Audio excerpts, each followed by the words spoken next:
আল্লাহ রাব্বুল আলামিন নবীর কাছে ইসলামকে পাঠালেন, জীবন ব্যবস্থাটাকে পাঠালেন। তিনি একদল ছাত্র হাতে তৈরি করলেন, গড়ে তুললেন, যাদেরকে আমরা সাহাবা হিসেবে চিনি। তারাও ঠিক কিভাবে একদল গড়ে তুললেন যাদেরকে তাবে হিসেবে চিনি। তাবেঈরা আরেকটা দল গড়ে তুলে রেখে গেলেন যাদেরকে আমরা তাবেঈন হিসেবে চিনি। আল্লাহর হাবিব বলেন, ইসলাম কি যদি জানতে চাও, যদি শিখতে চাও, বুঝতে চাও, তাহলে সাহাবাদের দিকে তাকাও, তাবেঈদের দিকে তাকাও, আর তাবেঈদের দিকে তাকাও। এর বাইরে নতুন যা কিছু আসবে সব হলো বিদআত, সব হলো গোমরাহি, পথভ্রষ্টতা, সব কি পথভ্রষ্টতা। অতএব এই সালাসাতুল কুরুনের মধ্যে, এই তিন যুগের মধ্যে যেটা নাই, নতুন করে সেটাকে ইসলাম বানানোর চেষ্টা করা, এটা মুসলমানদেরকে ধোঁকা দেওয়া ছাড়া, মুসলমানদের সাথে প্রতারণা করা ছাড়া আর কিছু নয়। সাহাবীদেরকে সত্যের মাপকাঠি মানবে না, যারা সাহাবীদের আদালতের ব্যাপারে যারা সন্দেহ পোষণ করবে, সেই ব্যক্তি অচিরেই ইসলাম থেকে খারিজ হয়ে যাবে, এ ব্যাপারে কোনো সন্দেহ।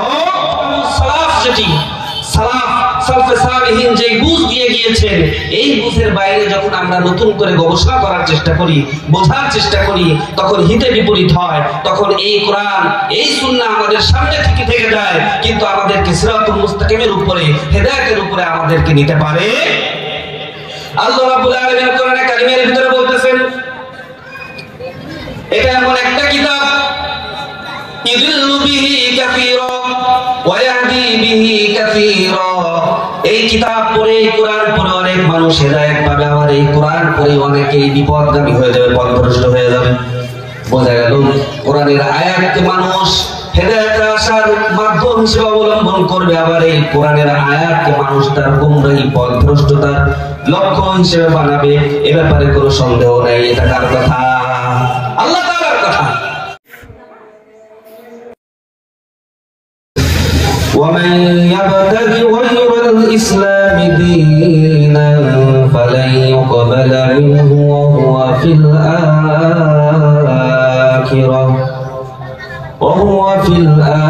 الآخرة من الخاسرين. وقال النبي صلى الله عليه وسلم: فعليكم بسنتي وسنة الخلفاء المهديين الراشدين تمسكوا بها وعدوا عليها بالنواجذ، أو كما قال عليه الصلاة والسلام. وقال تعالى: إن الله وملائكته يصلون على النبي يا أيها الذين آمنوا صلوا عليه وسلموا تسليما. اللهم صل على محمد وعلى آل محمد كما صليت على إبراهيم وعلى آل إبراهيم إنك حميد مجيد.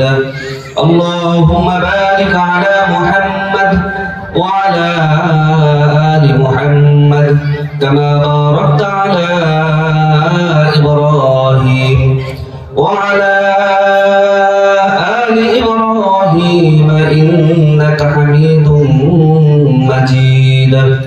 سبحانك لا علم لنا إلا ما علمتنا إنك أنت العليم الحكيم.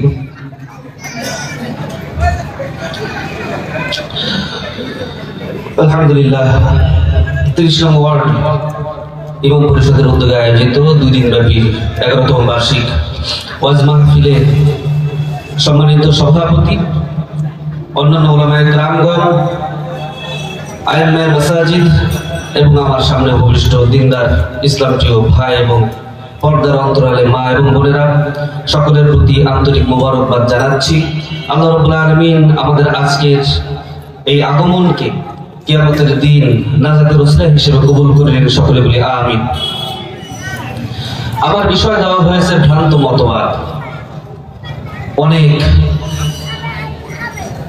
গুরুত্বপূর্ণ একটি বিষয়, কেননা ইসলামের মৌলিক জায়গা থেকে, মূল স্থান থেকে, শিকড় থেকে মানুষ সরে গিয়েছে, দূরে চলে গিয়েছে, যে জিনিসটির কারণে তার নাম হলো ভ্রান্ত মতবাদ।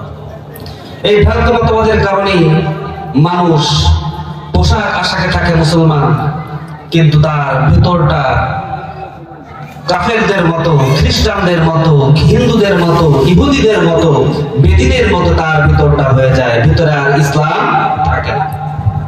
এটা অত্যন্ত গুরুত্বপূর্ণ একটি একাডেমিক সাবজেক্ট, যে বিষয়টি নিয়ে পর্যন্ত পৃষ্ঠার পর পৃষ্ঠা লেখা হয়েছে।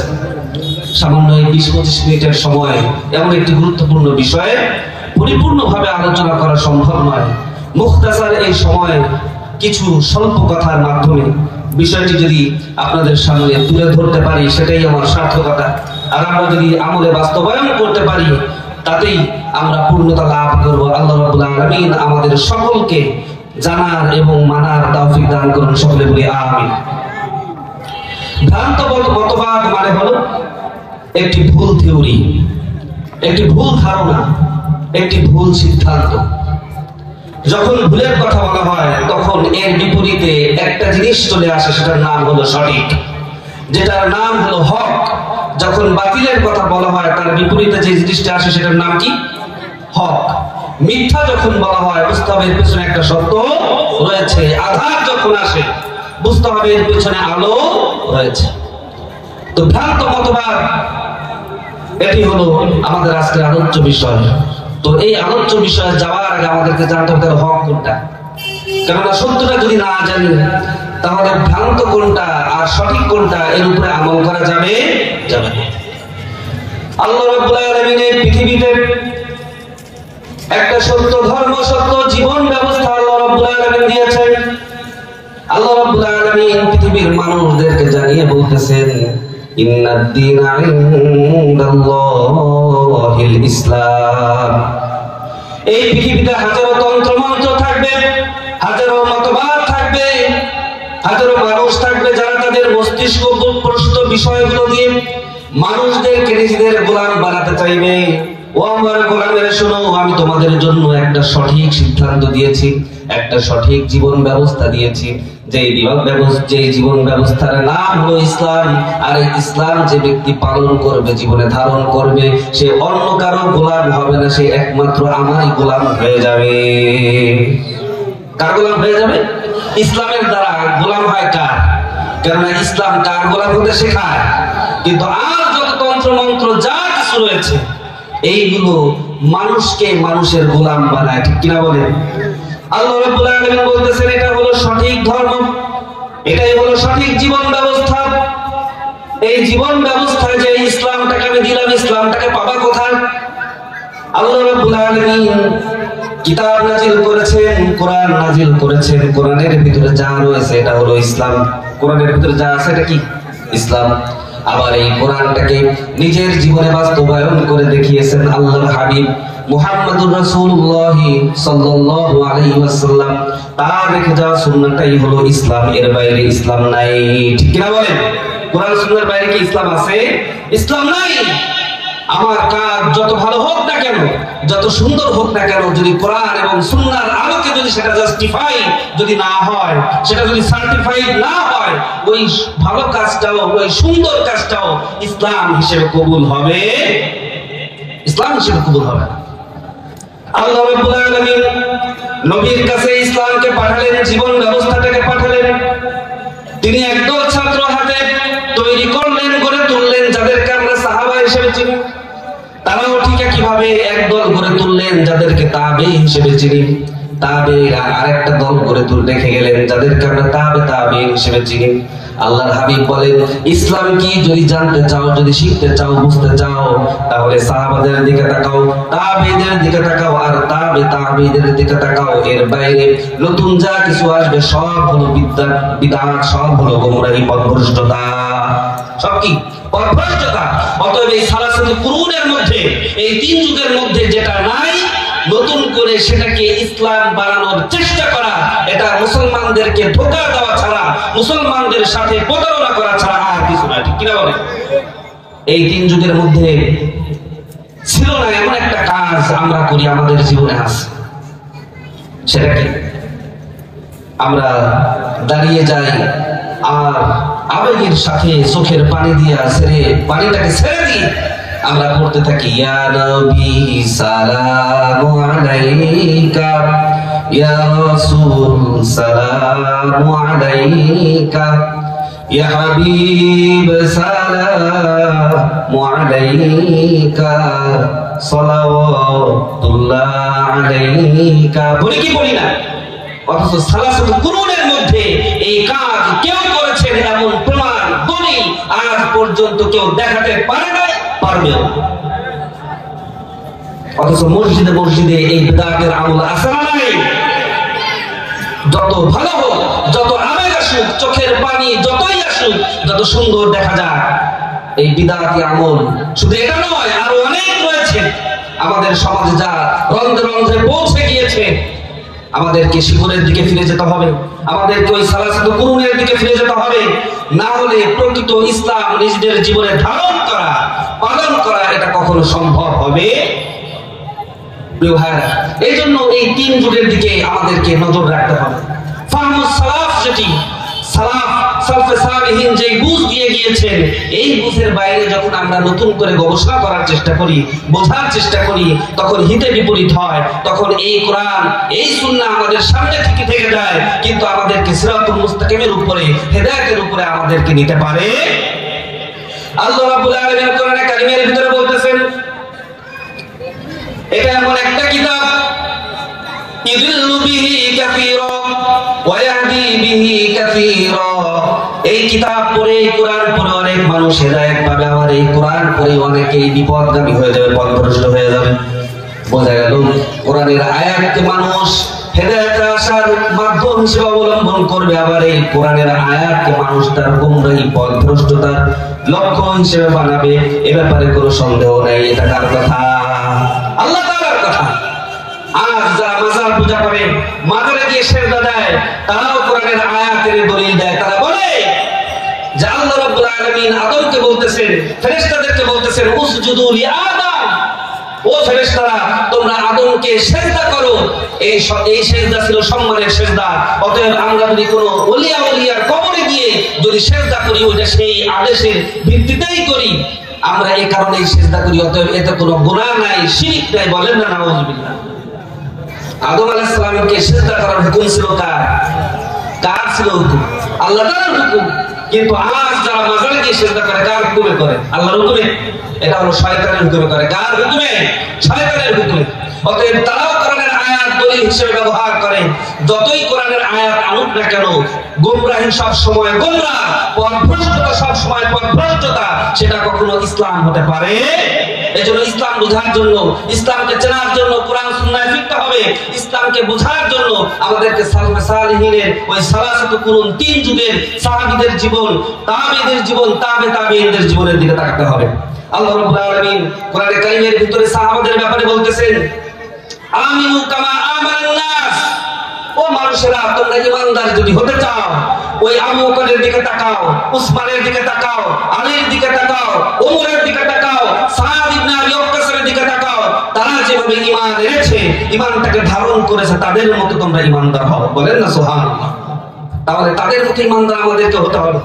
কিন্তু আজ দেখা যায় যে সাহাবীদেরকে আল্লাহ রাব্বুল আলামিন আমাদের জন্য মডেল করলেন, আইডল করলেন, আজ অনেক মানুষ রয়েছে তাদেরকে সত্যের মাপকাঠি মানতে তারা নিজেদের ভেতরে এক ধরনের হীনম্মন্যতায় তারা ভোগে। তারা সাহাবীদেরকে সত্যের মাপকাঠি হিসেবে অস্বীকার করে। আছে না নাই? তারা মিয়ানে হক হিসেবে সাহাবীদেরকে মানতে চায় না। এটা আল্লাহ রাব্বুল আলামিন বলতেছেন, ঈমানদার হইতে হইলে তাদের মতো হও। আল্লাহ রাব্বুল আলামিন তাদেরকে মিজান বানিয়েছেন, আল্লাহ রাব্বুল আলামিন তাদেরকে মিয়ার বানিয়েছেন। আর আপনারা আমার মতো অনেক অজ্ঞই রয়েছে, জাহেল রয়েছে, জাহেল মুরাক্কাব রয়েছে, যারা তাদেরকে সত্যের মাপকাঠি মানতে চায় না। ঠিক কিনা বলেন? অতএব যারা সাহাবীদেরকে সত্যের মাপকাঠি মানবে না, যারা সাহাবীদের আদালতের ব্যাপারে যারা সন্দেহ পোষণ করবে, সেই ব্যক্তি অচিরেই ইসলাম থেকে খারিজ হয়ে যাবে। এ ব্যাপারে কোনো সন্দেহ বলতেছিলাম ভ্রান্ত মতবাদের কথা। ভ্রান্ত মতবাদ এটা ইসলাম আসার পরে এটা দুই রকমের হয়েছে। কয় রকমের? দুই রকমের। এক প্রকারের ভ্রান্ত মতবাদ হলো যারা ইসলামের ভিতরে থেকেছে, ইসলামের লেবাস গ্রহণ করেছে, কিন্তু ভিতরে ভিতরে চক্রান্ত করে ইসলামের মূল নীতিগুলো নিয়ে নাড়াচাড়া করে তারা ইসলামের মূল নীতিগুলোকে পাল্টে দেওয়ার চেষ্টা করেছে। এটা হলো অভ্যন্তরীণ বিষয়, অভ্যন্তরীণ শত্রু। আরেক দল হলো যারা ইসলামের লেবাসটাকে খুলে ফেলেছে, বরং সেইখানে অন্য এক পোশাক তারা ধারণ করেছে, যেখানে তারা ইসলামের বিকল্প হিসেবে আরেকটা বিষয়কে দাঁড় করিয়ে সেটাকে প্রতিষ্ঠা করার চেষ্টা করেছে। বুঝতে পারছেন তো কয় প্রকার? দুই প্রকার। আমরা দুই প্রকারের আলোচনায় যাব যদি সময় থাকে ইনশাআল্লাহ। প্রথম প্রকার হলো যারা ইসলামের লেবাস ধারণ করে ইসলামের ভিতরে ভুল ঢোকানোর চেষ্টা করেছে, মুসলমানদেরকে ভুল পথে পরিচালিত করার চেষ্টা করেছে। এই দলটার শুরু হয়েছে হযরত আলী রাদিয়াল্লাহু তাআলা আনহুর খেলাফতের সময়, যাদেরকে আমরা খারেজি হিসেবে চিনি। যখন সিফিনের যুদ্ধ হলো, জঙ্গে জামাল যখন হলো, হযরত মুয়াবিয়া রাদিয়াল্লাহু তাআলা আনহু হযরত আলী রাদিয়াল্লাহু তাআলা আনহুর ভিতরে যখন সালিশ বৈঠক হলো, দুমাতল জাঙ্গালে যখন বৈঠক হচ্ছে, আবু মুসা আশআরী রাদিয়াল্লাহু তাআলা আনহুকে যখন ওই বিচারের দায়ভার যখন দায়িত্ব যখন অর্পণ করা হলো, একদল তখন বলল ইনিল হুকমু ইল্লা লিল্লাহ, আল্লাহ ছাড়া আর কারো বিচার ফয়সালা মানি না। কথা সত্য, মতলব খারাপ। তারা বলতেছে বিচার ফয়সালা করার মালিক আল্লাহ, আবু মুসা আশআরী বিচার করতে পারবে না, তাকে আমরা হাকিম হিসেবে মানি না।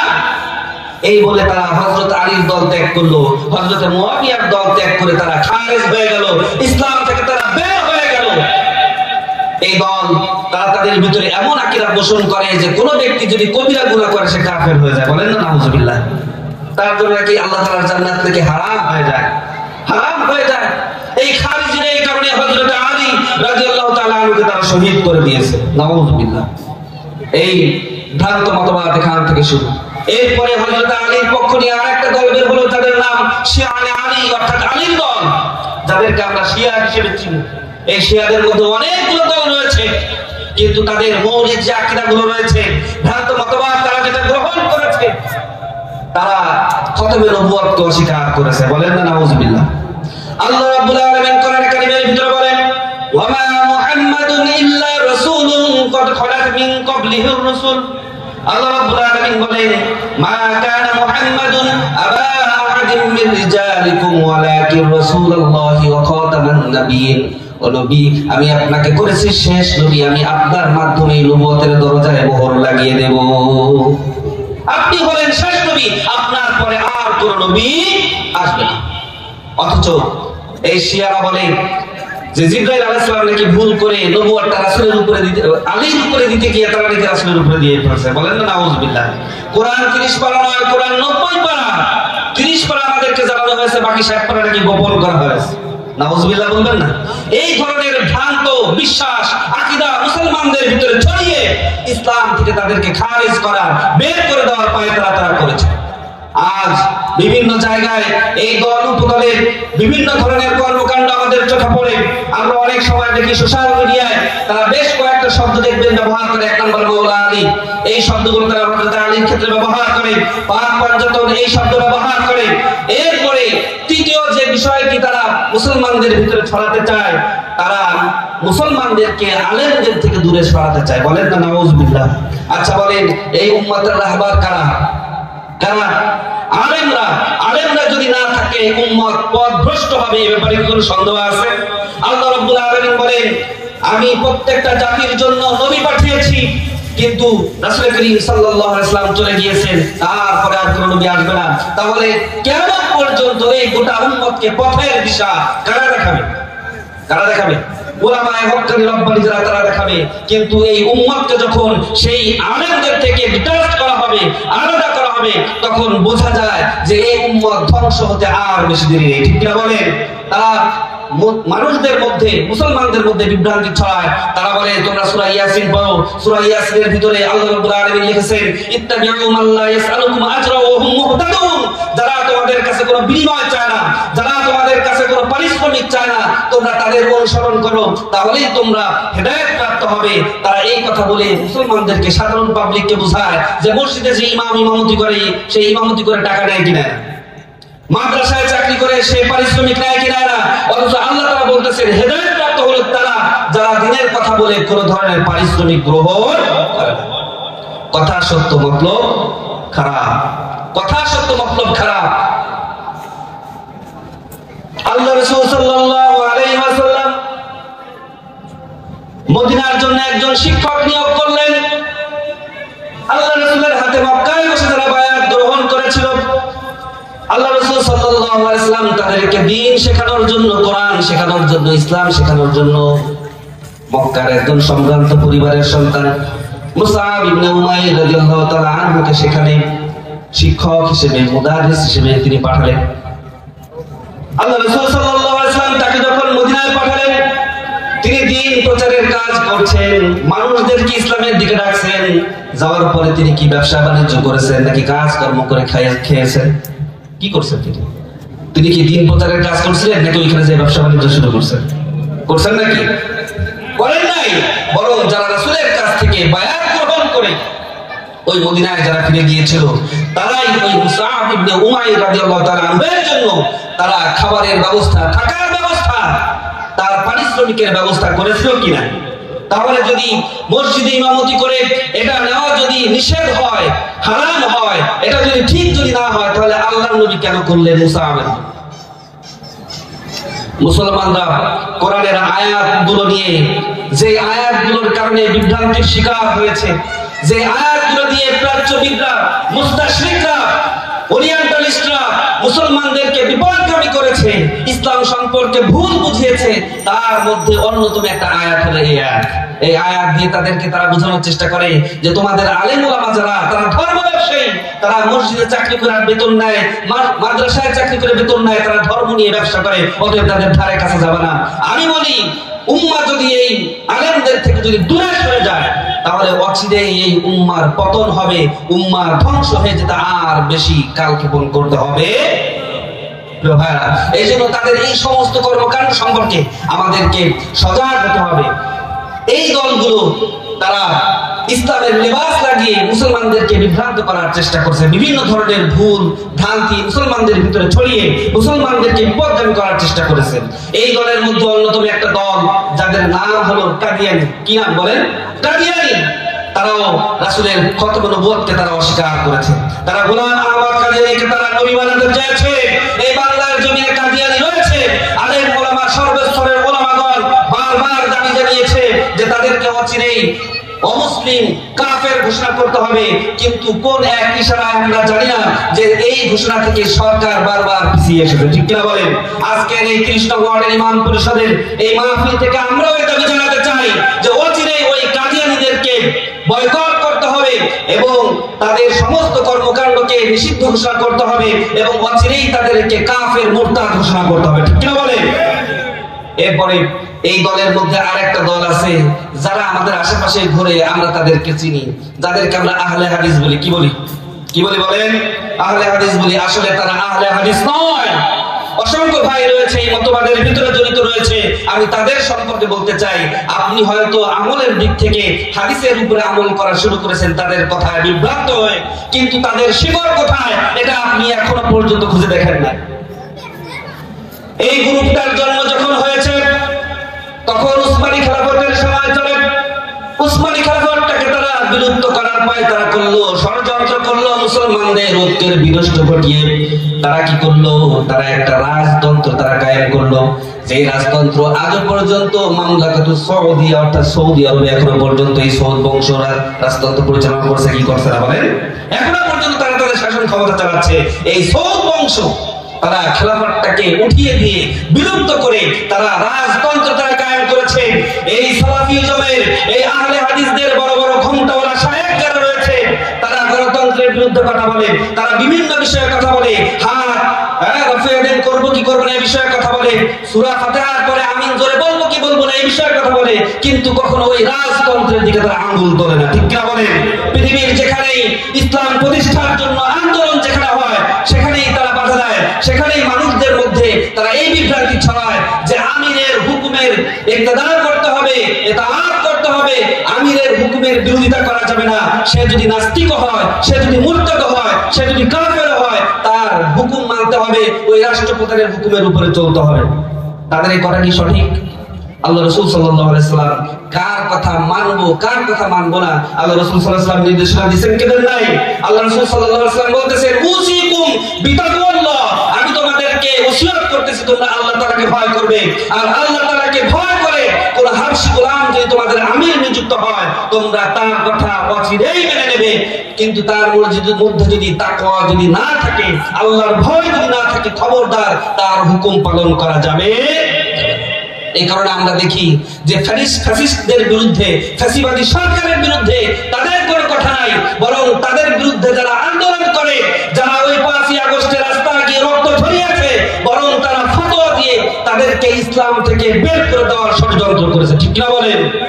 এজন্য তাদের এই চক্রান্ত সম্পর্কে আমাদেরকে সজাগ হতে হবে।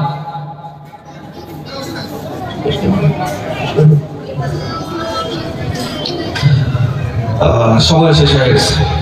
আল্লাহ রাব্বুল আলামিন যদি কখনো সুযোগ করে দেন এই বিষয়ে বিস্তারিত আলোচনা করব ইনশাআল্লাহ। আরো অনেকগুলো বাকি রয়ে গেছে যারা ইসলামের লেবাসের বাইরে আছে, কিন্তু সময় নেই। এজন্য সকলের কাছে করজোরে ক্ষমা প্রার্থী। আল্লাহ রাব্বুল আলামিন যতটুকু আলোচনা করা হলো এর উপরে আমাদের প্রত্যেককে আমল করার তৌফিক আমাদেরকে দান করুন। সকলে বলি আমিন। ওয়া আখিরু দাওয়ানা আলহামদুলিল্লাহি রাব্বিল আলামিন। আসসালামু আলাইকুম ওয়া রাহমাতুল্লাহি ওয়া বারাকাতুহু।